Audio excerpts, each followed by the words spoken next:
আসসালামু আলাইকুম ভিউয়ার্স, সালমালিক থেকে আমি ফারহানা সুলতানা বলছিলাম। আশা করি আল্লাহর অশেষ রহমতে আপনারা সবাই ভালো আছেন, আমরাও ভালো আছি। আজকে রান্না করব পটল দিয়ে রুই মাছ। এখানে রুই মাছের মাথা, লেজ ও পিস আছে, সব মিলিয়ে 6 টুকরার মতো আছে। আর শুধু পটল দিয়ে আলমালিকের খাঁটি কলপে সরিষার তেলে আমি রান্না করব। প্রথমে আমি মাছটা ভেজে নিব, তারপর আমি পটল দিয়ে তরকারিটা রান্না করব। তো রান্না করে সবাই একটু ভাত খেয়ে, তরকারি দিয়ে ভাত খাওয়ার পরে সবাই মিলে একটু বাইরে ঘুরতে যাব। এটা আজকে আমাদের বন্ধের দিন। ঘরে আসলে ভালো লাগতেছে না, কয়েকদিন একটানা বৃষ্টিতে ঘরে বন্দি ছিলাম সবাই। তো বাইরে যেতে খুব ইচ্ছা করতেছে, বাচ্চারাও অস্থির হয়ে গেছে বাইরে যাওয়ার জন্য। মাছটা আমার ভাজা হয়ে গেছে। আমি যদি পুরা ভিডিওটা যদি দেখাই তাহলে ভিডিওটা অনেক লম্বা হয়ে যাবে, তাই কেটে কেটে দেখাচ্ছি আপনাদের।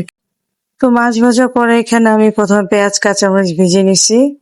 পেঁয়াজ কাঁচামরিচ ভাজা হয়ে আসলে একটু 1 কাপের মতো পানি দিছি, দিয়ে ওখানে সামান্য হলুদ, সামান্য মরিচের গুঁড়া খুবই সামান্য দিছি, আমার বাচ্চারা ঝাল খেতে পারে না। লবণ দিছি, সামান্য আদা রসুন বাটা ও সামান্য জিরার গুঁড়া দিছি। অন্যরা যেভাবে রান্না করে সেভাবেই, আসলে আমি প্রফেশনাল শেফ নই, স্পেশাল ভাবে রান্না করিও না। আমি নর্মাল ভাবে রান্না করি, অন্যরা যেভাবে করে ওভাবেই। আমার থেকে আসলে রান্না ওভাবে শেখার কিছু নাই। তারপরে জাস্ট ব্লগ বানানোর জন্য আমরা আসলে আমাদের রেসিপি গুলো শেয়ার করি, রান্নাগুলো দেখাই আপনাদেরকে। তো এখানে আমি ঝোলে যখন বলক আসছিল, মশলা কষানোর পরে আমি পটল দিয়ে দিচ্ছি। পটল দিয়ে সিদ্ধ হয়ে আসলে মাছ দিয়ে দিচ্ছি। বাস, তরকারিটা আমার হয়ে গেছে। তো খাওয়া দাওয়া শেষ করে এখন এই যে আমি বের হয়েছি, বাসা থেকে বের হয়েছি। এখন রিক্সা ঠিক করব। রিক্সা ঠিক করে সোজা ঢাকা উদ্যান 80 টাকা রিক্সা ভাড়ায় চলে আসছি এখানে ঘাটে। এখান থেকে ট্রলারের ভাড়া মাথা পিছু 10 টাকা, কিন্তু বাচ্চাদের আসার কোনো ভাড়া লাগে না। আমাদের আসলে দুইজনের ভাড়া লাগে 20 টাকা লাগে। তো ট্রলারে উঠে ট্রলারে 10 জন মানুষ পর্যন্ত বসে থাকা লাগে। মিনিমাম 10 জন থাকতে হবে। 10 জনের নিচে হলে ওরা সাধারণত যায় না, অনেক সময় 8 জন বা 9 জন হলেও যায়, যদি একেবারে প্যাসেঞ্জার না থাকে সেক্ষেত্রে। কিন্তু মিনিমাম 10 জন ওরা না হলে ওরা ট্রলারটা আসলে ছাড়ে না। তো এই যে ট্রলারটা ছেড়ে দিচ্ছে অলরেডি। তো ওই পারে যাইতে আসলে বেশিক্ষণ লাগে না, আনুমানিক 10 মিনিট লাগে। ট্রলারটা যখন ছেড়ে দেয় 10 মিনিটের মতো লাগে, এর বেশিক্ষণ আসলে লাগে না। 10 মিনিটও অনেক সময় পুরোপুরি লাগে না, তারপর আনুমানিক এভারেজ একটা টাইম ধরলাম। তো ওই পাশে আবার বাচ্চারা নদীতে ঝাঁপ দিয়ে গোসল করতেছে। আমার দেখে আবার খুবই ভাল লাগছে, দেখা যাচ্ছে না ওভাবে। আমার আসলে ক্যামেরা ভালো না, আমার মোবাইলে শেকিং হয়, যার কারণে আসলে আমার মোবাইলে ভিডিও কোয়ালিটি খুব একটা ভালো হয় না। আর সবকিছু দেখাতে গেলে দেখা যায় যে ভিডিও অনেক লম্বা হয়ে যায়, যার কারণে আসলে আমি ভিডিও একটু স্পিডটা বাড়ায় দেই, যাতে আপনাদের দেখতে যেন বেশি সময় না লাগে। তো দেখতে থাকুন। আমরা এখানে ট্রলার থেকে অলরেডি নেমে গেছি, নেমে তারপরে 2টা গাড়ল দেখতে পাইছি। তো এখন আমরা চা খেতে যাব, যেহেতু ভাত খেয়ে আসছি, একটু ভারী ভারী লাগতেছে শরীরটা। চা খেলে হাঁটার মতো একটা এনার্জি পাবো। আমি তো আসলে ক্যামেরায় আমাকে ওভাবে বোঝা যায় না, আমি কিন্তু আসলে অনেক ফ্যাট, আমি প্রচন্ড মোটা। তো যার কারণে আমি ভাত খাওয়ার পরে আসলে আমার একটা ঘুম চলে আসে।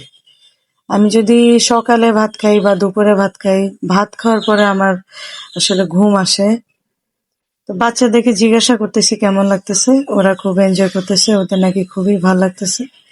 এই যে এখানে একটা ভলিবল একটা স্টেডিয়াম আছে, এটা অত বেশি বড়ও না আবার একেবারে ছোটও না। এটা আনুমানিক 1 বিঘার মতো হবে এই ভলিবল স্টেডিয়ামটা। এখানে চাইলে ফুটবলও খেলা যাবে, কিন্তু ক্রিকেট খেলা গেলেও ক্রিকেট খেলা আসলে মজা পাবে না। ক্রিকেট খেলার মতো অতটা বড় স্পেস না। ভলিবলের জন্য ঠিক আছে, বা ফুটবলের জন্য চলে, ঠিক আছে। তো আরেকটু সামনে গেলে এখানে খুব সুন্দর রোডের দুই পাশে গাছ আছে, আম গাছ আছে, বিভিন্ন ঔষধি গাছ আছে, কাঁঠাল গাছ আছে, তারপর জাম কাঁঠাল গাছও আছে। বাম দিকে আবার ছাতার মতো একটা ছাউনি আছে, বসার জায়গা। তো এখানে চায়ের দোকানে চলে এলাম। এখন আমরা 2টা রং চা অর্ডার করছি ও বাচ্চাদেরকে ড্রিঙ্কও কিনে দিছি, আর হলো ওদেরকে একটা চকলেট কেক কিনে দিছি অল টাইমের। এটা শেষ হয়ে গেলে তারপরে আরেকটা ফার্স্টের ফ্রুটস কেক কিনে দিছি। এটাও ছোট, আসলে দেখা যাচ্ছে বড়, এটাও ছোট। তো ওরা কেকটা খাক আর এর ফাঁকে আমরা চা খেয়ে নিই। আমি আবার এখান থেকে 10 টাকার একটা বান নিছি। এখানে 2টা কুকুর এসে আমার সামনে দাঁড়ায় আছে। তো মনে হলো যে হয়তো বা ক্ষুধা লাগছে, তাই দাঁড়ায় আছে, একটু ব্রেড দিলাম। তো ওরা খাইলো, আমরাও খেলাম।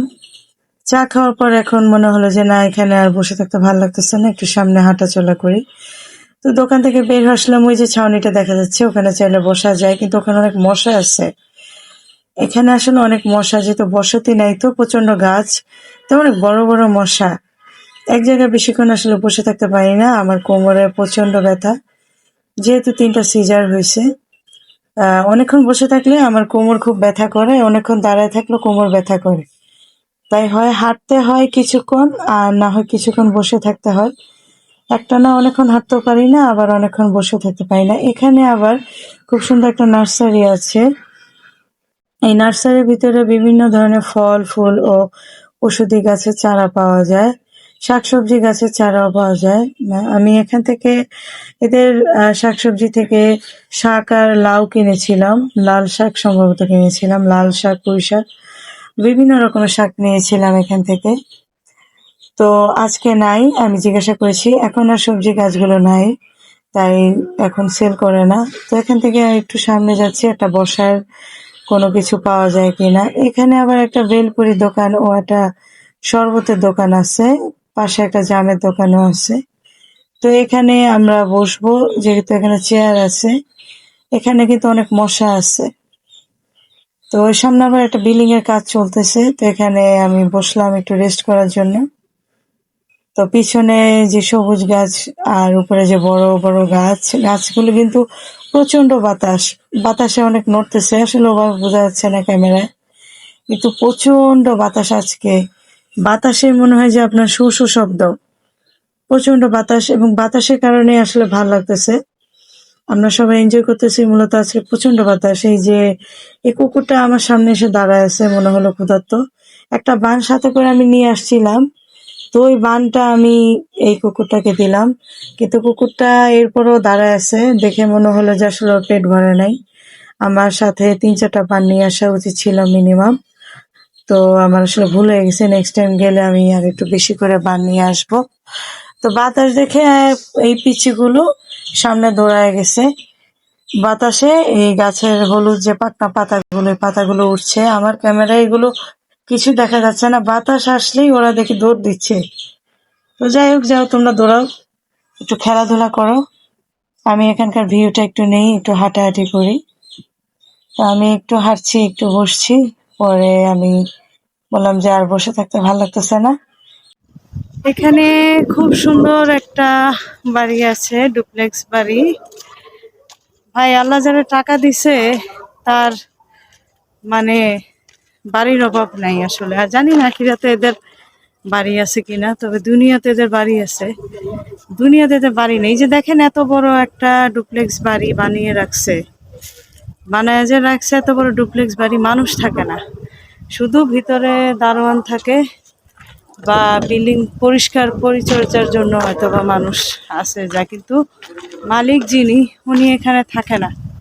এই বাড়ি পুরাই ফাঁকা, কত মানুষ খাইতে পায় না, রাস্তাঘাটে ঘুরে ভাই, অথচ এদের বাড়ির অভাব নাই। কেন ভাই, দরকার কি জীবনে এত এখানে আবার একটা বাউন্ডারি দিয়ে, মনে হয় এটাও একটা খেলার মাঠ হবে, সম্ভবত এটাও একটা খেলার মাঠ হবে, এটাও একটা খেলার মাঠ হবে মনে হয়, না? তো আমার নিজের বাড়ি নাই, তাই অন্যের বাড়ির সামনে ভিডিও করে একটু নিজের এই যে ভাই, বাতাসে আমি আমার নিকা পড়ে যাচ্ছে, এত বাতাস। অন্যের বাসার সামনে একটু ভিডিও করলাম। যাই হোক, ভিডিও তো করতে পারছি অ্যাটলিস্ট। নিজে বাড়ি বানাইতে পারি আর না পারি, অ্যাটলিস্ট ভিডিও করতে পারছি। আমু কি বাতাস, আমার নিকা পড়ে যাচ্ছে। ভালো লাগছে। আচ্ছা, আমাদেরও কিরকম একটা বাড়ি হবে? হ্যাঁ, ইচ্ছা হয়। আমারও খুব ইচ্ছা হয়, জানো। দেখো পাপা আসতেছে। আসতেছে। লাল পতাকা দিয়ে রাখছে কেন আমি জানি না। একটা লাল পতাকা, লাল সম্ভবত এটা বিপজ্জনক বুঝেছে। লাল পথে বিপজ্জনক, যাতে কেউ না যায় বা এমন কিছু। হ্যাঁ, সম্ভবত কেউ যাতে না যায়, না ঢুকে, এই জন্য হয়তো বা এটা করছে আর কি। যাতে কেউ না যায়, কেউ না ঢুকে, এই জন্য হয়তো বা। না, ঘরটা কি তোমার অনেক পছন্দ হয়েছে? অনেক পছন্দ হয়েছে। এখানে খুব সুন্দর একটা টিনের ঘর ভাই। ঘরটা ঘরই আসলে। আমার কাছে কেন জানি এইসব সিম্পল জিনিস খুব সুন্দর লাগে, কেন লাগে আমি নিজে জানি না। সেখানে একটা পানির ট্যাঙ্কি আছে, মানুষ পানি খাচ্ছে।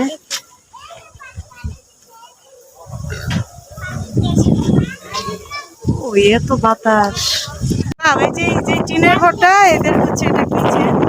কিচেনটাও খোলা, কিন্তু বৃষ্টি হইলে এখানে আসলে যে এদের একটা বাতিও আছে, এরা রাখছে। চুলাগুলা ভালোই, খারাপ না, ভালোই, আমার পছন্দ হয়েছে। আপনাদের কেমন হয়েছে, কেমন লাগছে জানি না, বাট আমার ভালো লাগছে। চুলাগুলো কেমন লাগছে তোমাদের কাছে? বৃষ্টি হলে কিন্তু এই কিচেনে রান্না করতে অনেক কষ্ট হবে, এটা কি বুঝো? তোমাদের কাছে কেমন লাগছে? কেমন ভালো লাগছে? সত্যি থেকে যেতে ইচ্ছা করছে এখানে। আমাদের পিকনিক দেখে তো খাইতে। এখানে আবার পিকনিক করছে, এখানে রান্না বাড়ি হচ্ছে। আমরা একটা গজল গাই। হ্যাঁ, বলো।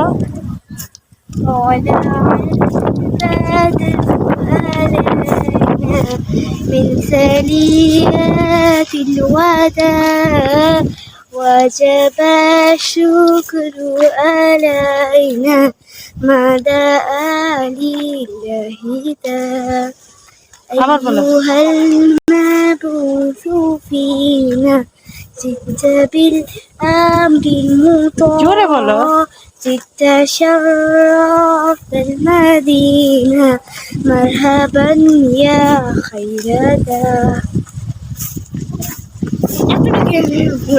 طلع البدر علينا من ثنيات الوداع وجب الشكر علينا ما دعا لله داع أيها المبعوث فينا زدت بالأمر المطاع زدت شرفت المدينة مرحبا يا خير داع.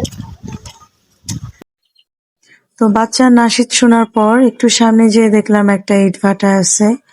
এখানে আবার দুজন ছবি টবি তুলতেছে, সম্ভবত টিকটকার হইতে পারে, আমি ঠিক শিওর না, না জেনে কথা বলা উচিত না। এখানে আবার ইটভাটার এখানে পানি জমে আছে, জানি না বোঝা যাচ্ছে কিনা, খালের মতো দেখা যাচ্ছে, পানি জমে আছে এখানে। আবার এই যে একজন আমাদের খুদে দর্শক একটা লাঠি নিয়ে দাঁড়ায় আছে, সাথে পানি খাচ্ছে ফ্ল্যাক্স থেকে। তো এখানে এই যে এই সবুজ ঘাসগুলো, এখানে কেন ক্যামেরাটা এনেছি, খুব সুন্দর ছোট ছোট সাদা ফুল, কাশফুলের মতো। কাশফুল তো আসলে বড় হয়, এই ছোট ফুলগুলো কি কাশফুল কিনা আমি সঠিক জানি না। যে আমার চশমার মধ্যে একটু আটকে গেছে ফুল, মানে বাতাস, এত বাতাস, আমার বোরকা উড়ে যাচ্ছে, নিকাব উড়ে যাচ্ছে, ফুলগুলো উড়ে যাচ্ছে। এখন আমি ফুলগুলো ছেড়ে দিব, তো এই যে বাতাসে উড়ে নিচে পড়লো। আসলে এরকম সিনারি ভালো ক্যামেরা দিয়ে ধারণ করতে হয়। আমার যেহেতু ভালো ক্যামেরা নাই, আমি আসলে কি করব, কিছু করার নাই। সেজন্য আসলে আমি খুবই দুঃখিত। আমি ভালো কোয়ালিটির ভিডিও, ভালো কোয়ালিটির ব্লগ আসলে আপনাদেরকে দিতে পারি না বা দেখাতে পারি না, এই জন্য আসলে আমি খুবই দুঃখিত। তো আমাদের সেই খুদে দর্শক থেকে লাঠিটা আমি নিয়ে এসেছি, নিয়ে আমি হেঁটে হেঁটে আমি সামনে চলে এসেছি। কারণ হাঁটাহাঁটি তো অনেকক্ষণ করলাম, মনে হলো এবার একটু বিশ্রাম করি। তো এখানে একটু বসলাম, বললাম যে একটু বসি, বসে তারপর সামনে যাব। এই তো সামনে চলে আসলাম, আমরা ওলা দেখতে পেলাম। এখন তো আমরা দেখে তো আর লোভ সামলাতে পারলাম না, এখান থেকে 4টা আমরা নিয়েই ফেললাম। আমার একটা আমরা, আর 3জন ক্ষুদে দর্শকের 3টা আমরা। তো অবশেষে ট্রলারে উঠে পড়লাম। এখন এই পারে চলে আসব, এখানে নেমে আবার আমরা রিক্সাতে উঠবো। অটোরিক্সা ভাড়া 80 টাকা। আর ট্রলারে ওঠার আগে ওই পারেই 20 টাকা মামাদেরকে ভাড়া দিয়ে আসতে হয়। নামার পরে ভাড়া দেওয়ার সিস্টেম নেই, ওঠার আগে ভাড়া দিয়ে তারপরে এখানে এসে নামতে হবে। নেমে গেছি অবশেষে। তো এখানে আমার একটা মেলা বসে ফ্রাইডেতে, এখানে চটপটি ফুচকা সবকিছুই আছে। যদিও চটপটি ফুচকা আসলে হাইজেনিক না, এগুলো আসলে খাওয়াটা উচিত না, আমি বেশ কিছুদিন ধরে বন্ধ রাখছি। তো এখানে আবার অনেকগুলো চালি টালি বিক্রি করতেছে। তো আমি চলে আসছি বাসায়, লিফটে উঠছি, আর এখানে কিছু কলা কিনেছি। কিনে এখন সোজা বাসায় যাব। এখন শুধুই রেস্ট করব। তো ভালো লাগলে লাইক কমেন্ট শেয়ার দিতে ভুলবেন না কিন্তু।